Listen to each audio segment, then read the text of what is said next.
Hello, Cape Crusaders. Please join me in welcoming a very special guest to our show. He's a writer that has penned 9 episodes of Batman the Animated Series, as well as the 1998 Batman Sub-Zero movie, plus 85 episodes of the Animaniacs, and wrote the lyrics to songs included in Animaniacs, Peter Pan 2, Freakazoid, and loads more. Please welcome Randy Rogel to the show. Randy, how are you doing today? Well, thank you for that lovely introduction, Alexander. Yeah. Oh, I got my full name there. Is it Alex or Alexander? I'd love Alex, please. Alexander's, that's when I'm in trouble. So good. Okay. And Will's here as well, everybody, of course. I am also here. Hello.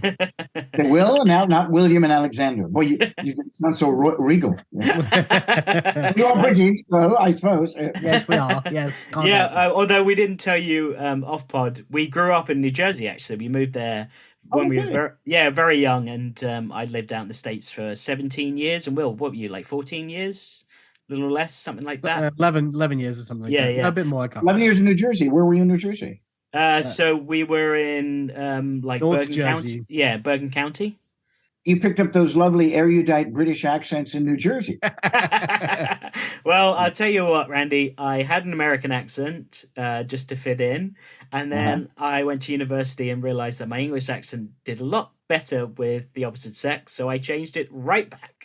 We Americans say that whenever you're talking to someone with a British accent, you give them additional, 50 IQ points. Just immediately goes to that British accent sounds so knowledgeable. No, we're both big dum-dums. It's fine. Well, we'll get the best out of you then today. Is that right? Yes. Quite. Rather. Yeah, rather. I said. So for our listeners, those that don't know, you wrote 9 episodes of Batman, which were Two-Face Parts 1 and 2, Tiger, The Mechanic, Robin's Reckoning Parts 1 and 2, Paging the Crime Doctor, Riddler's Reform, and Make 'em Laugh. So lots of great episodes in there, Randy. But why don't we start at the start with Two-Face Parts 1 and 2. From what I know, Alan Burnett conceived the story. So how did you and Alan Burnett kind of come together, and how did you collaborate and work on this? And what was it like writing for Batman for the first time? Well, Alex, you've taken me back to the beginning of my career, at least in Hollywood, because I'd come down to Hollywood and to become, because I'd gone off to college, I'd done all kinds of other things, corporate, but I wanted to work in film and television. So I came down to Los Angeles, sleeping on a friend's couch, trying to find a place. And I began writing spec scripts. I was thinking I was going to just go on to, a normal live action show for the shows that were being done then. And a friend of mine, Kelly Ward, I don't know if you know Kelly. He's been quite successful himself. He's successful as an actor. He was in the movie Grease with John Travolta. He was one of the leads in that. He did the Big Red One. Anyways, got a spectacular career. He's a voiceover director now. But he was working in animation over at Hanna-Barbera. Okay. And he was a producer there. And then and I think then he'd gone to Universal. So we'd been friends, since I knew him growing up. And we began talking, and he said, well, I think there's this new show being developed over at Warner Brothers, and they're going to do a new Batman show. And and I remembered Batman because I grew up as a kid reading Batman, so I knew the character. But he said, it's this animated show over at Warner Brothers. And I said, oh man, I don't know anything about animation. He said, well, no, I think they're trying to do this like, real movies. It's got kind of a dark feel. They want to give it a real feel, a real feel to it. And so he just called over to the producer over there. Her name was Barbara Simon, I remember. He said, yeah, I got this fellow who's, good writer, who's looking interested to write. And they wouldn't even burn a stamp to send me the Bible. Do you know what a Bible is in when you were writing a show? Does that mean anything to you? Yeah, it's kind of like this is the realms you're working in, right? Like the rules to this universe. Right. We're doing the show Batman, so there's a character of Bruce Wayne and Dick Grayson and all, Commissioner Gordon, and they tell you who the characters are and kind of this kind of story ideas they want to do. So everybody's writing the same show. Will, do you get these for like DC and stuff? I wish I got these. The amount of times I talk to my editors being like, I need to know who this character is, and then they just send me like the first Google image of this character in the Wikipedia. I'm like, that does not help. No, that's not good. What you do when you're developing a show, it's incumbent upon you as the show creator and, the story editor, the producers, you lay out what's the world. I mean, just for execs too, to look at it and say, is this the show we want to do? But once, it is, and you're moving forward, you want to bring on a writing staff. I got to say, okay, here's our major characters, and here's what we're trying to do. Here's the thrust of the show, the feel of the show. So you go, oh, okay, I get it. I'm right. I'm not writing a preschool show. I'm writing an adult show, and here's the character. So they had a very nice Bible. But anyway, I had to drive over there. I picked it up, and I read through it, and I thought, oh yeah, well, I totally, I get this. They let you keep the Bible, or is it something you have to? Oh yeah, oh sure. The Bible is that's for distribution. You still have it? I probably have it somewhere in one of my Oh man, that would be. I mean, if you did, I bet that's probably worth a pretty penny now. Or just really cool to see, because that's the. I know I have it. I have it for Animaniacs. I have it for Batman. All the shows I worked on. But as I read through it, I remember they had a sample script, and I read it, and the script had been written by Paul Dini. And I think Tom Ruger had contributed to it too, at least maybe one of the story ideas. And it was the Poison Ivy called Pretty Poison. Yeah, it was the first part. And the minute I read, Paul is just a terrific writer. In fact, I've known Paul for years. Paul and I shared an office together at Disney, so we're pretty close friends. But at that time, I didn't even know who Paul was. But I read it, and I went, "Oh, I totally get this," from reading that script. So I wrote a spec script, which was a really pretty cool little spec script, I remember. And I submitted it. I went in to drop it off, and everybody, it was like over at Warner Brothers Animation, and I just walked in at the right moment because there was nobody there. They'd all gone to lunch, I guess. Pretty big studio too, and even reception wasn't there. So I just walked down to Barbara Simon's office, the producer, where I saw her name on thing, and I went and I put my script right on her desk. What was the spec script? Can you share what the story was? It was called The Ape Man. The Ape Man. Okay. The Ape Man. Yeah, I still have it. It said it was a pretty cool little script, but I didn't know much about animation, so I think some of the shots I put in, they go, no, we can't do that shot. But they the story and the dialogue and all that work. But I just remember, in those days, and probably it's the same way now. You call in to a producer, and you always get their receptionist. Hi, this is Randy Rogel calling. You want to talk about the show? They go, oh well, she's in the meeting right now. Can you leave a message and she'll call you back? And of course, you never get that call back, right? Right. So I dropped off that script, so I knew when she came back from lunch, it would be sitting right there in front of her, right? So then I call the next day, of course, and talking to the receptionist. I go, yeah, it's Randy Rogel following up, and she said, okay, hold on, please. And then I hear, hold for Barbara Simon, please. I thought, oh, I'm getting through. And Barbara picks up the phone. She was a lovely woman. She picked up the phone and said, Randy. And I went, oh my God, she knows my name. This is like a good sign. And she said, I read your script and I loved it. So I gave it to the producer who's coming on over, and he liked it, and he wants to meet you. And I thought, oh, great. And that would be Alan Burnett, who was coming over. They had two other people who were running Batman at the time. Yeah, Sean Catherine Derrick was one of them. Yeah, I knew Sean Derrick and Lauren Bryce. Sean, just a lovely, lovely, lovely woman. I really liked Sean. But I think Sean was writing a different show than Eric Radomski and Bruce Timm had in mind.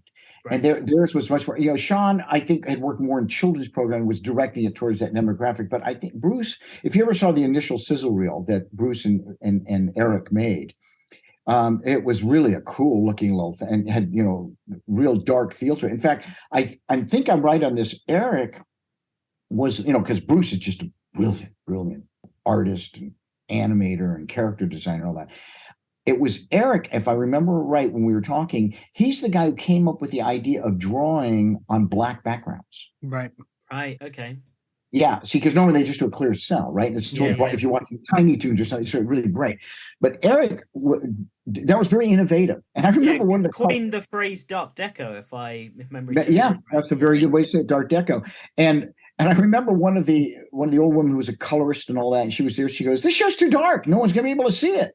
I thought, no, I don't think so. But I mean, I'm not an artist. I couldn't draw to save my life. But so that's the feel that they wanted.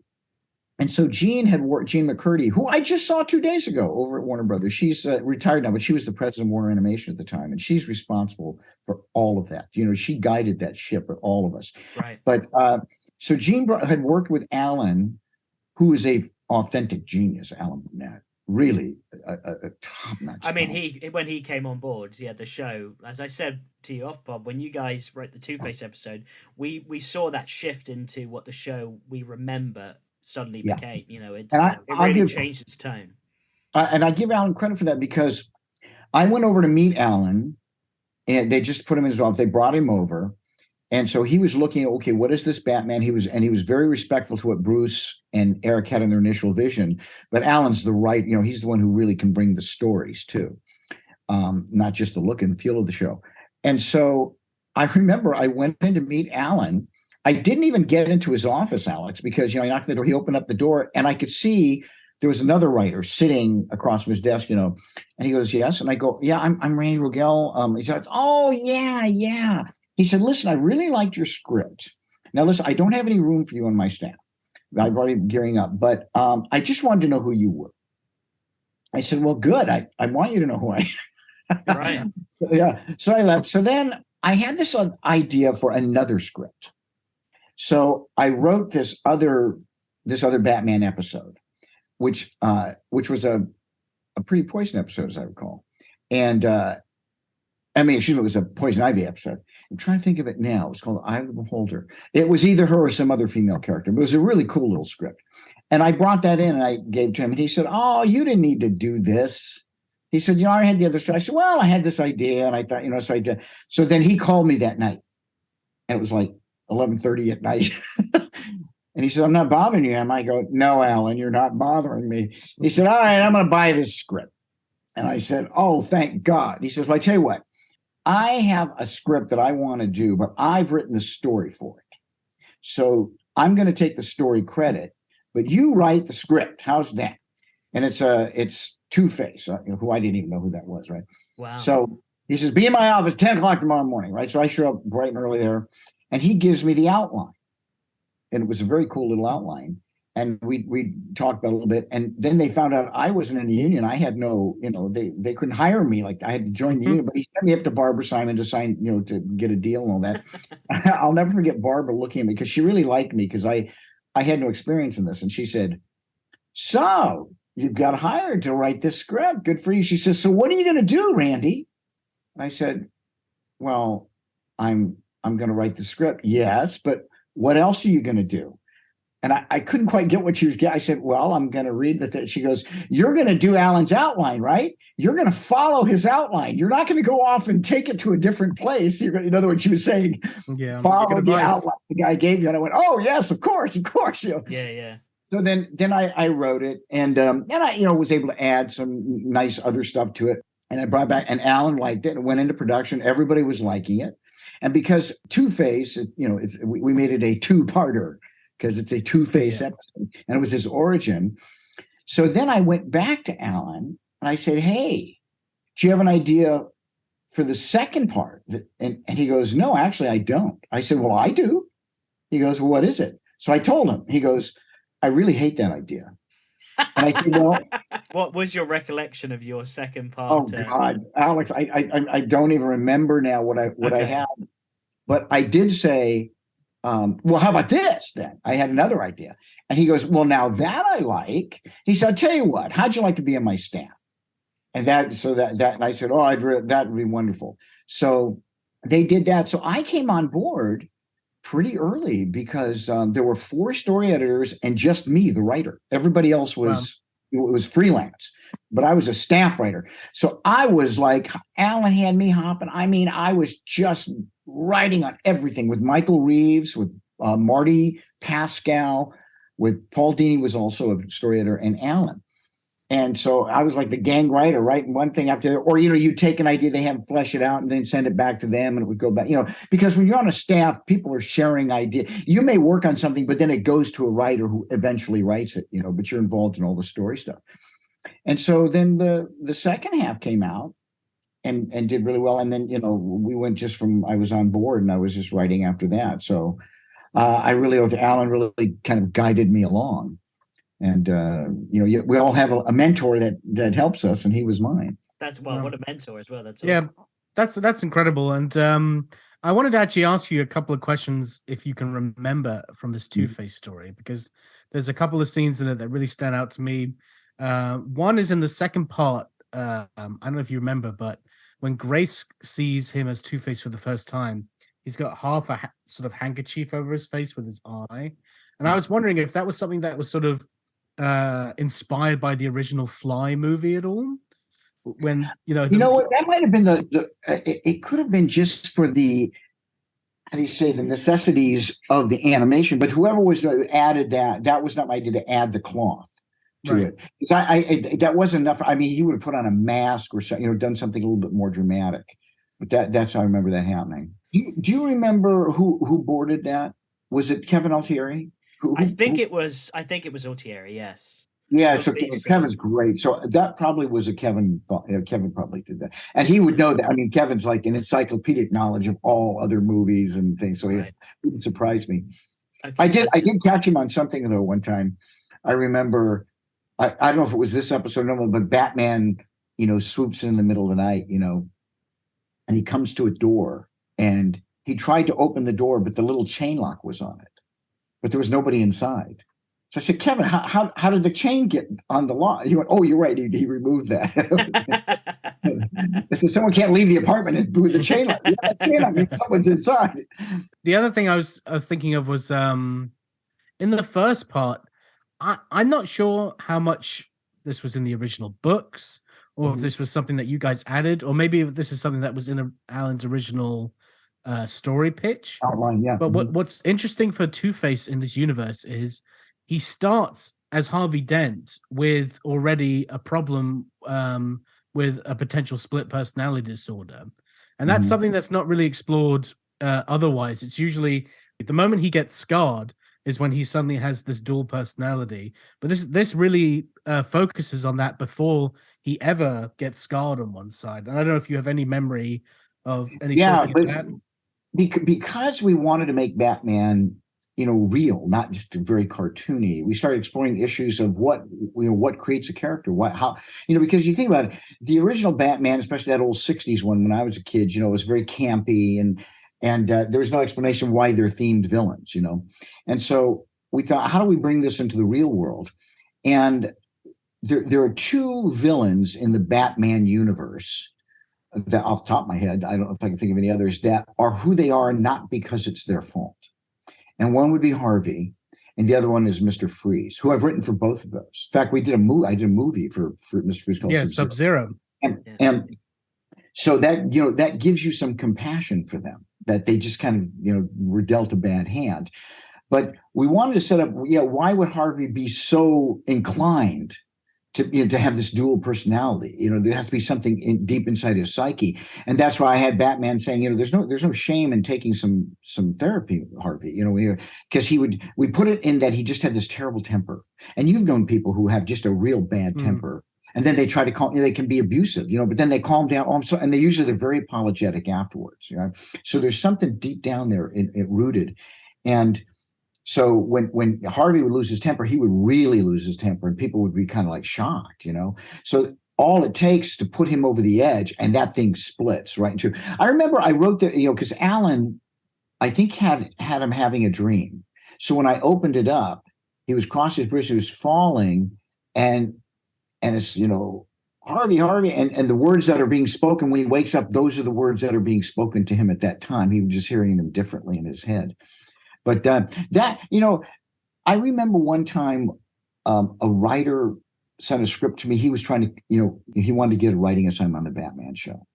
And so I said, okay. And I read a script, and it had to deal with like vampires. And I remember writing back, I'm saying, the reason Batman is so cool is because you can kill him. He's not like Superman. I mean, in other words, if some guy rich enough wanted to be whacked out and go out at night, he could actually kind of do this. So we keep it in the real. We give a reason for why, even like someone as fantastic as Clayface. We give him an explanation in the real world. Well, he had, that makeup that, went into every pore of his skin. In other words, there's an explanation in the natural world that can tell you why he is the way he is. I said, so you start doing vampires, Now we're taking it to the supernatural. Now we can have dragon. Now we're going to go to Game of Thrones. You want to, whatever you do, give an explanation that works in the natural world. And you notice that's now finally we got away with that. We got away from that when they started doing Ra's al Ghul. Right. But in the beginning, it was all, everybody. It was real. It could be real, and that's what makes it kind of cool that actually this could actually happen under these circumstances. Yeah, absolutely, and that's what makes Batman's Rogues Gallery the best in comics, in my opinion, is that they're just all so grounded and have a really great backstory and characterization to them. So you mentioned Sub-Zero, so let's shift gears into that now, because that is obviously the follow-up to Mask of the Phantasm, which was like the next big animated series movie. What was it like collaborating on that? Like, what was the process like? I know you worked with Boyd Kirkland on that, who was the director as well. And, obviously we don't have the chance to speak to Boyd anymore, sadly. So yeah, can you talk us through that experience with Sub-Zero? Yeah, let me really sing Boyd's praises here. Boyd was the hardest working guy I've ever seen. And he was Mormon too. He had this really, incredible work ethic.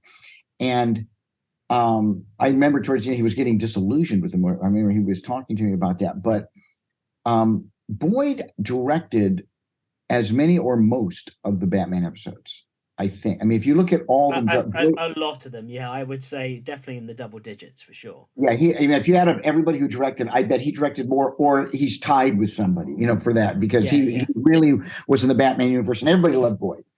And so Boyd, the way it works, Alex, sometimes if you're on a show and it's going really well, and now your deal is going to be re-upped, they want to sign you for another 3 years or something, you can ask for something. And Boyd wanted to do a movie.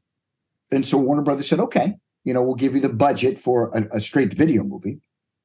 And so he got that in his deal, and he was really excited. He wanted to do a Batman movie. And so then but Boyd, he was kind of a good story guy, but he wasn't really a writer. He was an artist, a character designer, animator. He knew all that side of it.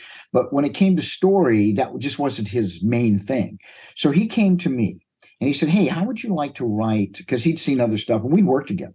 He said, I got this movie. You want to write it? And we can write it together. And I thought, okay. So I came on board. And what it ended up really doing is, he produced it. We said it was written by me and him, and it was produced by him and me, because that's really kind of how the labor laid out.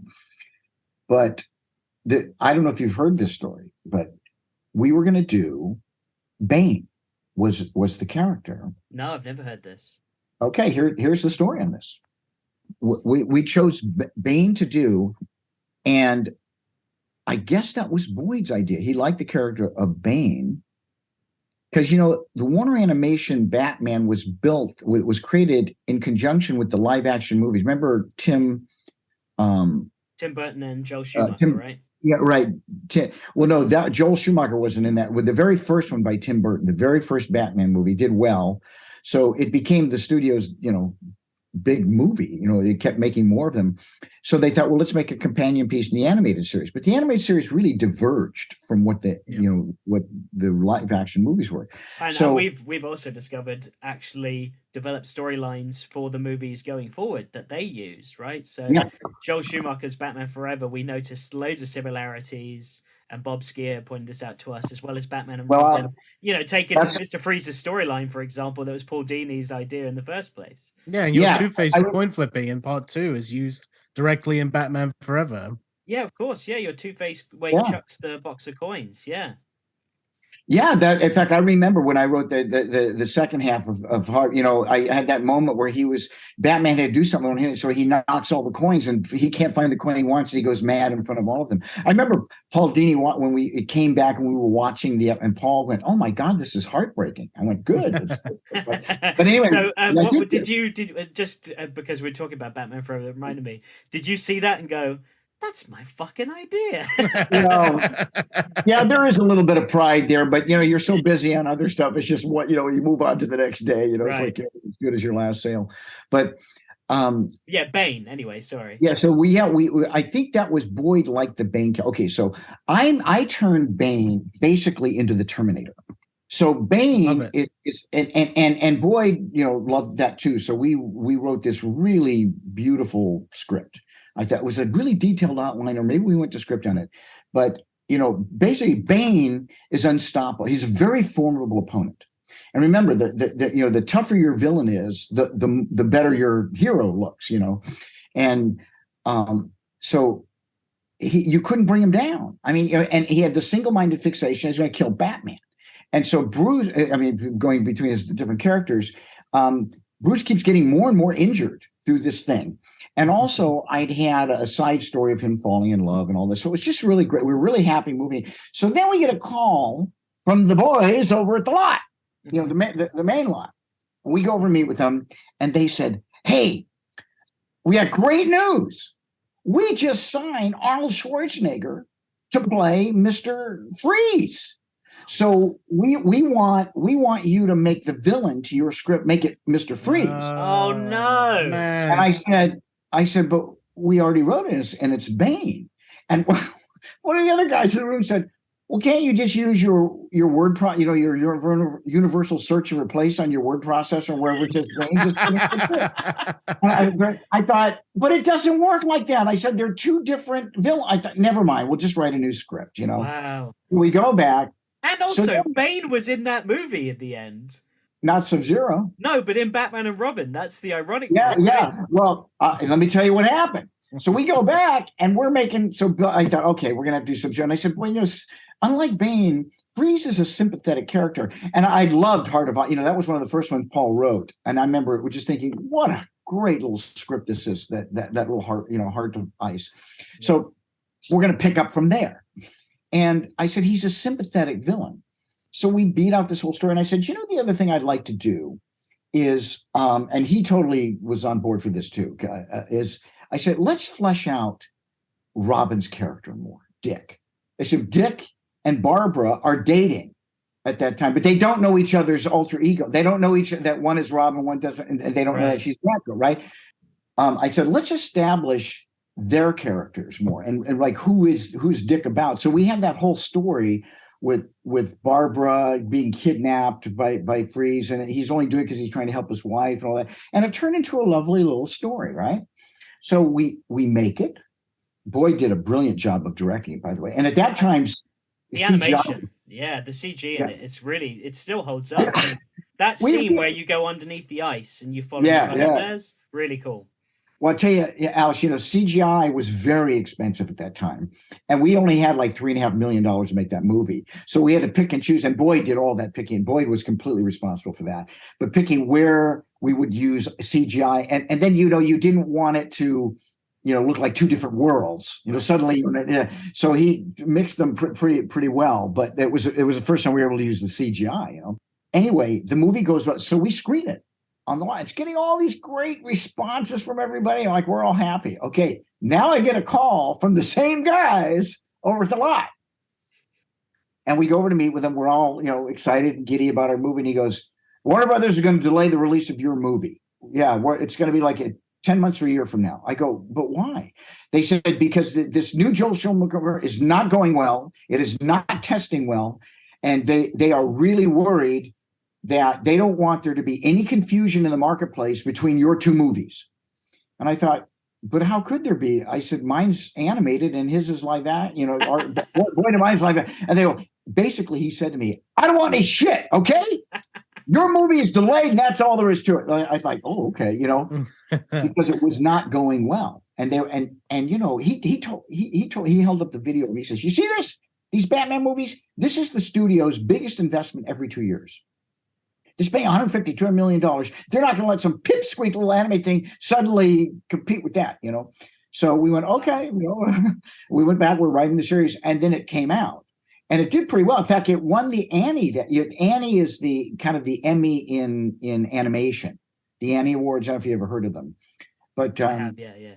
Yeah, well, it got nominated for best, and it was against Beauty and the Beast, for their direct-to-video, and we won for best movie. But look, it just goes to show people are doing podcasts about this show and these movies. No one's doing a podcast about the making of Batman and Robin, Joel Schumacher, and how great it was, right? Like, it just goes to show that producer, whoever he or she was, really, No, it's but interesting how things I get stand the it. test of time. I get it though, because I'm currently running a project for a large corporation, and I wrote a whole script, and it was amazing, and it was all to do with aliens in the specific location in the sea. And we were just about to go into production, and they said, "Oh, there's an Aquaman book coming out, and it's in the same location, so you're gonna have to change the story, and we should probably release this 2 years later now, just in case there's any similarity between it." So, Will, you lived the same experience. It's just there's always a lot of really weird corporate politics, and it's people just trying to stop fires before they even happen. Probably fires that will never even happen, but that's just somebody's job. But for a creative, it's incredibly frustrating. Yeah, and these creatives, they can lose their jobs if they make the wrong decision. So they're very protective. But I will say that year, that that's when Siskel and Ebert were. Well, they were both gone now, I think, but they were both alive doing that. The big reviewers, right? Yeah, and so they reviewed this animated direct-to-video movie, Sub-Zero, and so we got notice from it. So I watched it, and they were just very kind. And what happened was this, because one of them has watched the movie, and he starts, and the other one chimes in. So it was Roger Ebert who started. And he said, "What's amazing to me," he said, "is that the animated movie is live action and the live action movie is a cartoon." And That's great. He went back and forth, but they gave a thumbs down to the Joel Schumacher one, but to ours, they gave a big 2 thumbs up, right? Which was kind of cool for us. And then we went to Sundance Film Festival that year, and I ran into Roger Ebert there. And so I said, "Hey, thanks for that lovely review." And, he said, "Yeah, animation's really growing up." He said, "It's not just little kiddie stuff. Animation can be used to do really serious topics." And then, look at Pixar coming out. But by the way, I after we did Sub-Zero, they liked it. We wrote a sequel, which didn't get done. But what was really fun is that, and I saw this like in the opening of The Incredibles later, where they're both fighting the same criminal. And he goes, "Hey, I had him." She goes, "No, I had him." They're arguing, and he goes, "I don't need to be dealing with amateurs here." So that's what Batgirl and Robin. Batgirl and Robin, right? Right. And she goes, "I wouldn't be an amateur." Then they're dating. Then they're going out to, they don't know each other, and finally they get engaged. And so Bruce says to him, "Well, are you going to tell her who you are?" He said, "Because she has a right to know." See, Bruce doesn't know she's Batgirl either, and he says, you could go out and get killed. I mean, before you marry her, you got to be honest with her. Let her know who you are, And so, and this was the Bane story that we brought. So the Sub-Zero 2 was going to be the Bane story that you never got to make. Yeah, that's right. Exactly. Right. And so Bane, we brought that. And so he invites Barbara over. Dick does. "Someone talk to you." So she comes over to Wayne Manor. And she's there, and they're loving. He says, "Listen, I need to show you something." So here's the bookcase, and he takes her down the stairway. And "What is this? Where am I?" And he takes her down into the Batcave. And she's standing there looking at all of this, like totally gobsmacked. Is that the word we use in Britain? Yeah, you could use that word. Yeah, she's flabbergasted. And she looks over, and there's the uniforms of Batman. And he looks at her with this kind of little impish smile, and he goes, "Yeah. That's right. I'm Robin." And she hauls off and slugs him in the mouth, knocks him down, and goes, "What do you mean I'm a rank amateur?" And then he goes, "Wait a minute, what?" And then they realize who each other are, and it had a lot of comedy to it, I thought. And anyway, but we never got to do it. But well, they did adapt when they did the New Adventures of Batman, where they changed the animation and the character design, but it was still Bruce Timm, and the whole production team behind it was still doing that show. There's a scene where Bruce brings Barbara down into the Batcave to show, like, I'm Batman, and and Dick's Robin, and I know that you're Batgirl. But when Barbara comes down, she hasn't said anything yet, and Alfred walks up, and he's like, "Oh, Miss Gordon, I see you've discovered our secret. I'm sorry. Yes, I am the Batman." And he tries to cover for Bruce. It's just so that reminds me that maybe they saw that, and they kind of retweaked it. Well, that idea, I guess, was floating around for a long time, and eventually, if you go long enough, all the ideas we get to sure. So you've spoken a lot about Robin, but obviously wanted to speak to you in particular about Robin's Reckoning, the two-parter that you did. That is just considered some of the best episodes, if not the best episodes of the show, because it's the first time that you see Robin as a character and his actual backstory, not just the sidekick that's with Batman that's in a colorful costume. You know, you really delve into that from his circus upbringing and losing his parents and stuff. So do you have any memories of coming up with that story and your approach to telling the story of Dick Grayson and Robin? Yeah, I mean, actually that won an Emmy. Yeah, it did. Yeah. In fact, I remember that. See, every year you work on a show, and then the next year it comes out, and then they have the Emmys. So you're like a year and a half after you've done it, and the studio, what they do, because I vote on the Emmys now, and the way it works is the show itself will submit their best episode, because I've sat I can't sit there and watch every episode of of the season. So you get to, like, if you've done a show, you get to give me what you think is your best episode, right? And so, and everybody does that, and then I look at that, and based on that, that's how you get voted on. So the studio submitted Robin's Reckoning for the Emmy, and because I had written it, then that means I was nominated. And I remember we went and it was a primetime Emmy at the time. So we were there, and I was sitting at the table with Gene and Tom Ruger and Alan Burnett and Paul Dini Bruce Timm. And very early out, we won the Emmy. It was really kind of a magical night. And I thought, wow, this show's really got something going for it, But in writing it, the idea that there's always, when you're writing a story, you always say, okay, what's the best story? It's not just what's the best story, but what's the best way to tell the story? What's the best way to come at the story? Do you want to reveal to the audience right up front?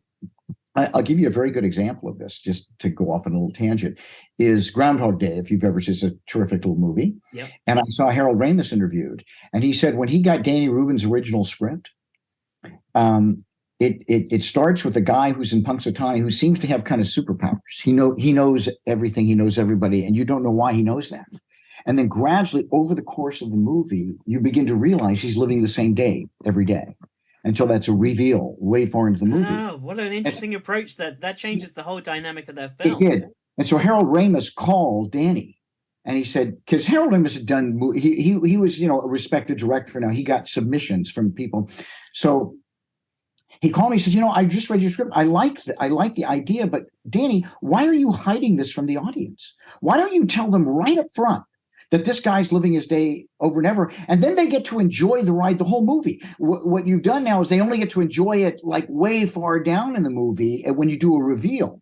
So it comes down like, how do you want? Sometimes the best way is to tell the audience right up front, and then they're laughing the whole way through the movie because the people in the movie don't know what's going on. Or is it better to do a big reveal at the end because it's some big suspenseful movie? So that's how it was with Robin's Reckoning for me. What's the best way to tell the story? And the idea is that we, at the audience, we don't know. Something's come up, and Bruce wants to keep Dick out of this, Robin out. And he's why? He says, no, I'll handle this one. So something's bothering Robin about this. And the more he gets into it, then we do his backstory, we find out that this is the guy that killed his parent. And Dick is like, this is the guy. I'm gonna kill him, And Bruce knows that that's what he's going to do. So he tries to keep him from as long as possible. So where does that go? Where do you take that? Because you always want, what makes it, you can always make if you have a sort of strong story, you can make a good script. But what makes it great? What goes from good to great? And what goes from good to great is when you can find some underpinning thematic elements that go deeper than just the story itself. Like in Groundhog Day, it's great where you go, oh, he's living his day over. Isn't this funny? We're having, it's funny on its own. But in the end, when you find out, he looks at her and he says, I could have done this ice sculpture with my eyes closed because I know you so well, but it doesn't matter to me that tomorrow you're not going to remember this and you're going to hate me because I'm happy right now. You see, and then suddenly you brought in this very much, and it starts to snow. So with Robin's Reckoning, for me, it was when Dick finds out that's all there, he's just crazed with vengeance, and he gets to Tony Zuko and he's going to kill him. And that's when Batman shows up just at the last moment. And he says, you want to go down that hole? You want to become the thing you're trying to stop? You want to be, and Robin looks at him and goes, there's no way you could possibly understand how I feel.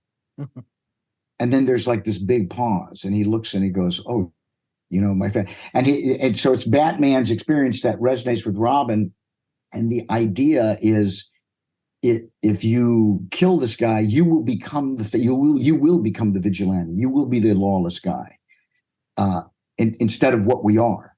That's Batman's shtick, right? Like, that's the whole reason why he doesn't kill, and that's why Joker constantly wants him to do it, because he wants him to go against it. So have someone like Robin go up against it with Batman to point it out it's very powerful stuff. Yeah, absolutely. Yeah. And it's a good lesson to the kids, because back in the day when these were made, there were, when these characters were created, you had these sort of Hays codes and things, like the villain always had to get their comeuppance, stories had to have a happy ending. It was made today, if you're doing Breaking Bad, they can have the bad guy winning. So we sort of inherited this with Bat. So how do you make sense of it and get the right message to people, certainly to the kids? And it's just what you were saying, Will, is that you're showing compassion and mercy and letting trusting in the system of justice and the institutions we have is civilization. And that's a good thing, rather than we all go on a killing spree and kill anybody who's done something wrong to us. So that's how we dealt with that story. That's awesome. Yeah, I mean, and that's a children's cartoon, I know, it's great. Yeah, exactly. You want to give the kids, we want to give kids good messages, frankly. No, but this is what we say, Randy, all the time, and I know this was kind of the underlining theme of making this show, is that we're not going to write for children. We're making a show where we want to tell stories, and we're going to tell stories where we're not going to talk down to our audience because they're younger. We're going to give them the credit that they're going to get it, and we're going to tell really good stories. And that not only worked, but look, we're a product of that, right? Like, we were kids, and now we're in our 30s, and we're still like, that is some great storytelling, and we love to watch it. We love to explore it. We were a weird generation. We had action figures from RoboCop and Predator, stuff we should not have been watching at like 2 years old. Well, I'm really glad to hear you say that, because I remember I worked on another show, Animaniacs. You mentioned that, and I wrote a lot of the songs for that show, and I remember, because my background was really sort of in the Broadway style, where a song is not only catchy but tells a story, it's clever and all that. And I remember one of the execs over at Warner Brothers looked at me and says, these songs are too hip for the room. You should be writing more like Barney. And I said, no. I said, kids are a lot smarter than you think they are, And fortunately, because Spielberg was our producer and all that, I got to keep doing what I wanted to do, because he's very smart too. And now we do concert. I've headed to Seattle this week, and we're doing a concert with these songs because they appeal. Like you say, they trust in the intelligence of kids. They get it. They don't have to talk down to them. You don't have to be condescending. Yeah. They'll grow up to be adults with expendable income, and they will go to concerts to crave that nostalgia. Very good, Will. So the other episodes that I wanted to chat with you about, one was Riddler's Reform, which is one of my personal favorites, just because I love the depiction of the Riddler in this show. I love how they painted him as this very intelligent, almost obsessive personality. But what I love about the episode is that it's in the title, he's reformed, right? It's something where you believe he's trying to go straight and he's created these toys, but really it's this whole game. And the reason that I love this episode so much is the ending, where Batman escapes his death trap and he doesn't know, and he's literally at the top of his lungs screaming in Arkham Asylum, like, how did he do that? I have to know. And John Glover's performance is also amazing. John was terrific in that. Yeah. Incredible. And so the fact that I'm talking to the guy that wrote it, I'm sure probably there's lots that have fallen away from memory, being that it was so long ago. But what do you remember about writing that episode? Because to me, it's always stood out as one of my favorites. Well, Alex, I think you're really smart, because a lot of things that you just said, you got right into my head. Is again, the more formidable your opponents, and believably, the bigger an obstacle your hero, your protagonist, has to overcome. And so, like they say, who would have remembered St. George if he slayed a dragonfly? He's got to slay the dragon. Right. And so I want to make Riddler really smart. And he's obviously a narcissistic guy. You've met people like that who they really are smart, and they like to hold it over. They enjoy humiliating other people and putting them down. They've got this sort of bully aspect to them. And that's the Riddler. So I figure Riddler is probably very insecure as a kid growing up. And then so now he gets to be, someone important. I'm smarter than you are. I have a bigger IQ. And he really likes to wave that in your face. And he gets sort of this psychopathic joy out of putting people down because he's so smart. So he gets this image of himself as some guy who's really, really smart. But Batman's pretty smart too. And so when he gets involved, Batman's able to solve his riddles, which is like, oh, okay, we'll give you a tougher one than that. But Batman doesn't enjoy this. It's like, this isn't a game for me. And I'm just going to stomp you out, basically. Right. But he can't because the Riddler's too smart. He's being reformed. And not for a second does Batman trust it. He goes, no. These guys, because Batman is a very smart guy. So in the end, like you say, when the Riddler goes, oh, come on, I got to know. I'm not going to tell you. Now that side of him comes out again from before, that little narcissistic guy where he gets angry and mad like a little kid, which is really what it really is, Yeah, that's true. Yeah, I love that. I just love almost the dichotomy between Bane and Riddler. How Bane is always like the absolute peak of Batman's physical prowess, and then Riddler's pretty much the peak of his intellectual prowess. And I just always love that about both characters. So they're quite similar in that way, just completely different though. Yeah, I remember having this conversation, sort of in the writers' room from the very beginning, and it was that you know who Robert Townsend is? Mm-hmm. Robert Town. He wrote Chinatown. Yep. He's a really, really good writer back in the 60s. I don't even know if he's still alive anymore, but I saw an interview with him, and he hit it right on the nail, right on the head. Because he said, if you can find out what your lead character is afraid of, but I mean, what's he really afraid of? Deep down in his core, what is the thing he fears the most? If you can find that out, you have the makings of a pretty good character. So I asked him, what does Batman fear the most? What Bruce Wayne, Batman, what is the thing he's really afraid of? Because if he's totally invincible, big deal. Nobody can get, but if I have somebody that can really get to him, and when we argued about this, and I said, what he's really afraid of is being powerless because he saw his parents murdered in front of him. Wow. Yeah. And that's really he was unable to stop. He was powerless to stop it. And so he swore to him, we make little decisions in our heads, especially kids, that I will never be powerless again. I will never be unable to. So he studies, he does martial arts, he dedicates himself to being this, very formidable person. So that when, like you say, why is he so smart? Why is he so, because that's what he's all about. When you think of Batman, the character, you think that, oh, it's more, I want to stop the grief that I've experienced in my life. I want to make sure that doesn't happen to anybody else in Gotham, and that's why I save, Dick and all that stuff. That's the way I always interpreted the character, but I've never actually thought about like the way you put it in terms of fear, being powerless. I think that's actually amazing. Like I've never thought of Batman the character in that way before. And it makes a lot of sense to me as well because that's why he doesn't like Superman when he first meets him, right? Because Superman's got all these powers and he's like, you son of a bitch. Like you are literally the all-powerful being. And my fear is being powerless. So like he looks at Superman like, well, if I had all those gifts and all of that power, then I wouldn't have my fear anymore, maybe. So yeah, in a subconscious way. So if when you're a writer and you can find those things, it just makes your characters much more engaging and interesting and worth writing. So no, I love that. Yeah, absolutely. So with Make 'Em Laugh, I know we were talking briefly before, but that's another great episode.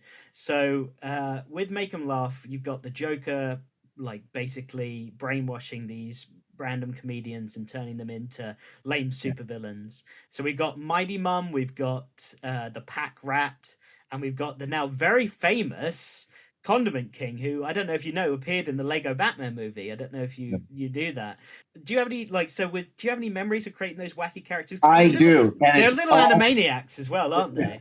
Yeah, but I have to give. I mean, I did write, but I have to give credit to Paul Dini, because we were in Alan's office and Paul goes off on, because it's got to be something ridiculous. He goes, "I am the Condiment King," and Paul came up with that, and we were laughing our asses off. We got, okay, that's good.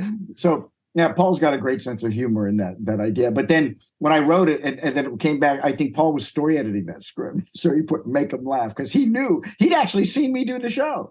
Right. Went, oh, look at that. But it was a great idea. The whole idea for that story, I think I have to give to Paul. So did you know what you were going to do with the Joker? Because the Joker in that story steals from the Mad Hatter. So originally everyone thinks it's the Mad Hatter, and then turns out it's the Joker. And even as an adult now, I watch that and I'm like, that's really clever, because I remember being a kid and being like, oh, it's not the Mad Hatter, it's the Joker, and being all surprised by that. Yeah, so I love that whole story. I think that's great. Well, it was a funny one, and the idea that the Joker, he prides himself on being this very funny guy, and he tubes. He can't do stand up. Idea. I mean, it's like, you better laugh at me. Yeah, exactly. Yeah, it's life or death. Yeah. Do you have any memorabilia from the show? Do you have anything that you still have out on display, or things that you've kept? I have. Let's see. I have. Oh, it's our favorite segment of the show, Will. It is. Yeah. Oh shit! There's probably the Emmy. An Emmy. That's probably the best one, I'd say. That's right. And then I have. Let's see. I have a ton of stuff. I have. Just casually chucking your. This is actually. I should hang this. This was one of the carousels they gave us. Oh wow. When I co-wrote and co-produced Sub-Zero, one of the things the studio gave, they let Boyd and I have original cells. So I got 50 cells from that show. And I remember there's one I said, I'm getting that cell. So I have as memorabilia. I have all these cells in a box. But do you remember Sub-Zero when she gets, she's to get out of there, she's jumping on the bed, she takes the mattress off, so gets the springs like a trampoline. She gets to the top and she gets into the ducting and freeze all going. And she's crawling through the ducting.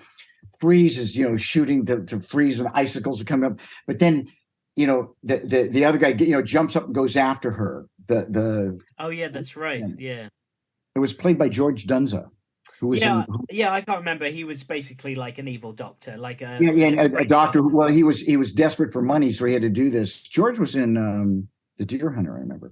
But so he's chasing her. He gets up in there and he's coming down that what do you say, the ducting that she, in the wall at the top. And as he's coming after her, she turns around and she's kicking at him. Right? So she turns as she turns back to look, her legs are apart. There's just, it goes, the frames go 23 a second, 24 a second, 23 or 4 second, for your eye. You understand that, right? There's 24 frames going by you. Well, one of those frames, boy, but she had her legs apart. You could just see in between her legs, really strong. So I have that cell. Wow. It goes by so fast you couldn't see it, but oh man. Oh, it was the 90s. Oh, 90, you could do stuff like that, yeah. Yeah, that's hilarious though. So you should frame that right next to the Emmy, I think. Put that up. I have it. Yeah, I got to do something with those cells. But I have a bunch of little I have so much Batman paraphernalia and from other shows I've done. It's great. Everyone we've interviewed so far has some little, everyone has a cell, and everyone has some sort of little. We have the jacket, something like that. I have the Batman. Oh, my really? My Batman jacket looks brand new because when do I wear it? It's sitting in my closet. That is probably worth the most out of your whole collection, because the vintage, the jacket, because the vintage clothes market right now is insane. People are paying. Well, I have jackets from Animaniacs, from Pinky and the Brain, from Batman. I mean, some. Well, so flip a couple and have a lovely holiday. That's what I say. There you go. That's a good idea, maybe. Okay. So what are you working on now, Randy? Can you share what you're working on now currently? Yeah, I mean, I am doing some television things, but the biggest thing I've just finished. It just had its production. I wrote a stage musical, and it was just produced in Los Angeles. It's called "Did You See What Walter Paisley Did Today?" And it just closed its first run, and it has had huge reviews, great reviews. So I just talked director today. We've had investors come on now. So it's going to get its next production, I think. It's on its way. I can give you basically the 3-line pitch on it is sure, yeah. It's out there. If you just Google what did Walter Paisley do today? No, show me. Did you see what Walter Paisley did today? I know it's kind of a long, clumsy title, but it's perfect for the show. It's a beatnik horror comedy musical, is how they put it on the poster. But basically, it's 1958. I put it in San Francisco. So it's the height of the beat generation, the beatniks, if you remember them. Yeah. And it's a small little coffee shop where you have poets and painters and writers and performers, all these artists who take their art very, very seriously. And there's this schlubby little waiter who longs to be part of this group of artists. He wants to be a sculptor, but he just doesn't have any talent. And I know this seems kind of dark, but it's actually very funny when you see it. Is he accidentally kills his neighbor's cat because it gets inside the wall, and he's trying to dig it out with a knife to help, and the knife just slips through and kills the cat. And now he's mortified, right? But then he gets this idea, because he can't sculpt anything that looks real. He has no talent, so he covers the cat with clay, including the knife with it, and he brings it in, and people go, "Oh my God!" There's a cat with a big knife sticking out of it, like a statue. And they go, "That's so dark. It's so creepy, but I can't take my eyes off it. It's so innovative." They say, we'll do another one. He goes, "Another one?" Well, so now he starts looking for roadkill, right? He's picking at animals that get run over. And so then he starts killing animals, and then he graduates to people. Yeah. Wow. So that's the setup for the musical. That's brilliant. I love it. Yeah, that's really cool. That sounds like good fun. Yeah, that's great. So, as you said, it's due for its second run. So, anybody, I assume it's showing in LA. Yeah. Yeah, it just finished in LA, so it's premature. I know we've had some investors. It's premature, but if you look at Google, you'll see it. It's all there. That sounds great.